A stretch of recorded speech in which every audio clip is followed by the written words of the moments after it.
नमस्कार दोस्तों। आज की इस वीडियो में हम बात करेंगे कुछ स्टॉक्स की अपडेट्स के बारे में। साथ में हम वन कंपनी का स्टॉक स्प्लिट डिटेल्स भी देखेंगे। तो चलिए स्टार्ट करते हैं। पहली अपडेट की बात करें तो देखिए, आज राफेल एम जो फाइटर जेट्स हैं उनकी एक्विजिशन की जो डिफेंस एक्विजिशन काउंसिल की बोर्ड मीटिंग है वो आज के दिन है। तो यहाँ पे आज हमें उस न्यूज़ पे मोहर लगती हुई दिख सकती है जो भी एक्विजिशन होने हैं राफेल एम फाइटर जेट्स के। तो ये पॉजिटिव न्यूज़ है। जितनी भी डिफेंस कंपनियां हैं, स्पेशली एचएएल और हमारी जितने भी शिपयार्ड कंपनियां जैसे कि Cochin shipyard, garden reach and Mazagon dock ship builders, और इसके साथ ही इंडियन नेवी के लिए the defence acquisition council is also expected to clear 7 heavy stealth frigates for the Indian navy at the cost of 70,000 crore.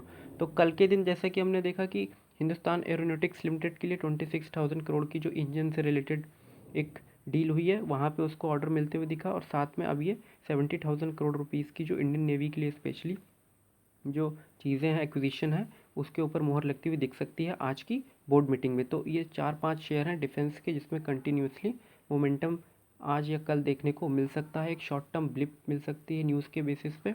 तो इन शेयरों पे आप नज़र बना के चल सकते हैं। हालांकि अभी भी अगर वैल्यूएशन के हिसाब से देखा जाए तो इनकी जो वैल्यूएशन है थोड़ी सी प्रीमियम पे है, तो उस हिसाब से थोड़ा सा ध्यान रखिएगा।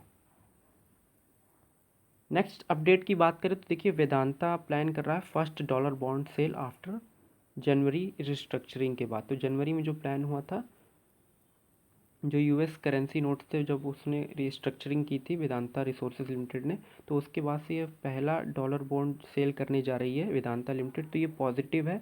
इसके पीछे रीज़न जो है, जो रेटिंग एजेंसीज़ हैं उन्होंने अपग्रेड कर दी है रेटिंग्स इसकी। और साथ में नुवामा वेल्थ भी कह रहा है कि जो न्यू रेट ऑफ इंटरेस्ट होगा वो 10 to 11% हो सकता है वर्सेस 13.87% अर्लियर। तो यहाँ पे इंटरेस्ट कॉस्ट जो है वो काफ़ी हद तक कंपनी की बचेगी और वो बर्डन कंपनी पे कम होगा। तो बैलेंस शीट तो अभी भी पुअर क्वालिटी में है, लेकिन कंपनी कंटिन्यूसली डिविडेंड इसलिए पे कर रही है क्योंकि उसकी जो मेन जो उसकी हेड कंपनी है वहाँ पे उसको जो डेट बर्डन है उसको कम करने के लिए यहाँ से कंटिन्यूसली फंड्स कंपनी देते जा रही है। तो ये सिचुएशन अब रीस्ट्रक्चरिंग होने के बाद ही, डीमर्जर के बाद ही सुधरती हुई दिख सकती है, जब काफ़ी चीज़ें इसमें सॉर्ट आउट होंगी और बैलेंस शीट जो होगी वो मजबूत होगी। नेक्स्ट स्टॉक की बात करें तो देखिए, यहाँ पे एक न्यूज़ निकल के आ रही है इरिडा से रिलेटेड, जो कि IRDA proposal to raise capital under consideration capital raising to dilute government stake. तो यहाँ पे जो इरिडा ने अप्रूवल, एक बोर्ड मीटिंग हुई थी जिसमें 4500 करोड़ रुपीज़ रेज करना चाहते थे कि उनकी जो क्रेडिट ग्रोथ है उसको बढ़ाने के लिए, ताकि वो आने वाले समय में अपने बिजनेस को, फाइनेंसिंग बिजनेस को एक्सपेंड कर सकें रिन्यूएबल एनर्जी में। तो यहाँ पे अभी गवर्नमेंट का स्टेक जो है 75% का है इरिडा में। और अगर ये गवर्नमेंट डाइल्यूट करती है, ऐसा अनुमान लगाया जा रहा है कि अप टू 10% तक गवर्नमेंट डाइल्यूट कर सकती है। अभी ये सिर्फ न्यूज़ है, ऑफिशियल कंफर्मेशन कोई नहीं है।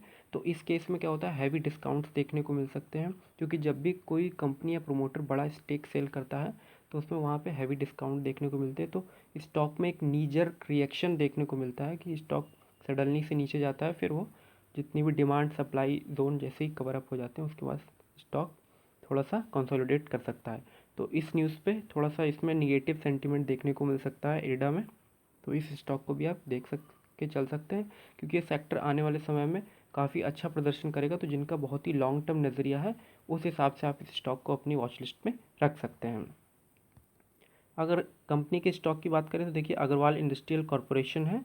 करंट प्राइस 1230 रुपीज़ का चल रहा है। कंपनी ने स्टॉक स्प्लिट अनाउंस किया था from face value 10 to 2, means आपका 1 शेयर 5 शेयर्स में कन्वर्ट हो जाएगा, जिसकी फेस वैल्यू 2 रुपीज़ हो जाएगी। और स्टॉक का प्राइस एक्स डेट पर अप्रॉक्सीमेटली 80% से डाउन हो जाएगा। तो इसका जो अमूमन स्टॉक प्राइस आएगा वो फोर वो 280 to 250 के आसपास होगा।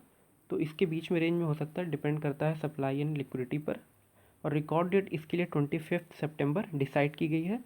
तो इस बात को हमेशा ध्यान रखिएगा कि stock split and bonus initially आपको कोई भी मतलब कि बेनिफिट नहीं देके चलते। हाँ, इसको आप शॉर्ट टर्म के लिए प्ले कर सकते हैं, स्टॉक और बोनस स्प्लिट की जब न्यूज़ आती है तो। लेकिन फंडामेंटली कंपनी में या बैलेंस शीट में कोई ऐसा चेंज नहीं होता है। तो फ्रेंड्स आज की इस वीडियो में इतना ही। वीडियो अगर आपको इन्फॉर्मेटिव लगी हो, जानकारीपूर्ण लगी हो तो आप लाइक कीजिएगा, शेयर कीजिएगा अपने मित्रों के साथ। साथ में इस चैनल को भी सब्सक्राइब कीजिएगा। Thank you for watching.